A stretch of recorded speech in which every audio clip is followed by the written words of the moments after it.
বাবার সঙ্গে রাগারাগি করেছে। তার বাবা জোর করার কারণে রিক্তা সুইসাইডের চেষ্টা করেছে। তারপর তাকে অসুস্থ অবস্থায় খুলনার একটা হসপিটালে ভর্তি করা হয়েছিল। একবেলা থাকতেই খানিকটা সুস্থ হয়ে রিক্তা হসপিটাল থেকে পালিয়ে গেল। যে নাম্বার দিয়ে কল করেছিল সেটা ছিল ওর একজন বান্ধবীর নাম্বার। ওই বান্ধবীও রিক্তার সঙ্গে একই সঙ্গে পড়াশোনা করে। রিক্তা একবার তাদের খুলনার বাসায় গিয়েছিল। মেয়েটার নাম সুরমা।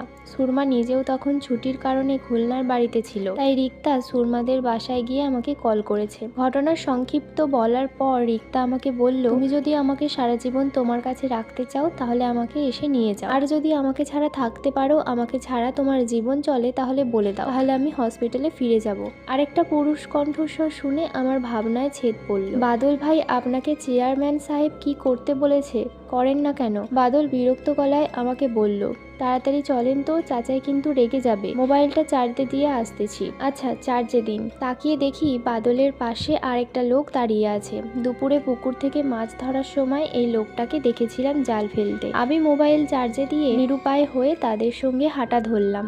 যা আছে কপালে, আগে দেখি ঘটনা কি। তাছাড়া যেহেতু আমার শ্বশুর এখানকার পরপর দুবার নির্বাচিত চেয়ারম্যান ছিলেন, তাই তিনি চাইলেই তো আমাকে মেরে ফেলতে পারবেন না। সমাজের মধ্যে কেউ তার নিজের সম্মান নষ্ট করতে চায় না। আমি গিয়ে রিক্তার বাবা জুলফিকার মৃধা, অতএব ইউনিয়নের দুবারের সাবেক চেয়ারম্যানের সামনে গিয়ে বসলাম। আমার পেছনেই বাদল দাঁড়িয়ে আছে। তবে জাল দিয়ে মাছ ধরা লোকটাকে এখানে আর দেখতে পাচ্ছি না। আব্বা আমাকে ডেকেছেন? হ্যাঁ।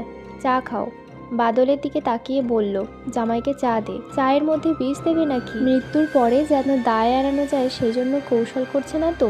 বাদল চলে গেল চা আনতে। রিক্তার বাবা সামনে রাখা কাগজপত্র মনোযোগ দিয়ে পড়ছে। রিক্তার মা বাবা দুজনেই শিক্ষিত মানুষ। আমার শাশুড়ি যখন অনার্স শেষ করেছেন, রিক্তা তখন 2 বছর বয়স। সেদিন আমি পদ্মা নদী পার হয়ে সরাসরি খুলনা এসেছিলাম। খালিশপুরে রিক্তার বান্ধবীর বাসা থেকে সেই রাতেই ট্রেনে এসেছিলাম ঢাকা। ঢাকায় ফিরে সবার আগে আমার বন্ধুদের ডেকে বিয়ে করলাম। আমার বাবা নেই, মায়ের নতুন বিয়ে হয়েছে নাটোরে। মা সেখানেই থাকে। মাকে শুধু জানালাম আমি বিয়ে করেছি। মা ভিডিও কলে রিক্তাকে দোয়া করলেন। বিয়ের পর রিক্তা বলল, আমরা ঢাকা শহরে আর থাকবো না, চলো নতুন কোনো শহরে গিয়ে দুজন একসঙ্গে থাকবো। ঢাকার মধ্যে থাকলে বাবা আমাদের যেভাবেই হোক খুঁজে বার করবে। রিক্তার কথা শুনে আমি অসহায় দৃষ্টিতে তার দিকে তাকিয়ে রইলাম। তবে 4 দিন পরে আমরা সবকিছু গুছিয়ে নাটোরে চলে গেলাম। মা সেখানে আমার একটা জবের ব্যবস্থা করে দিলেন।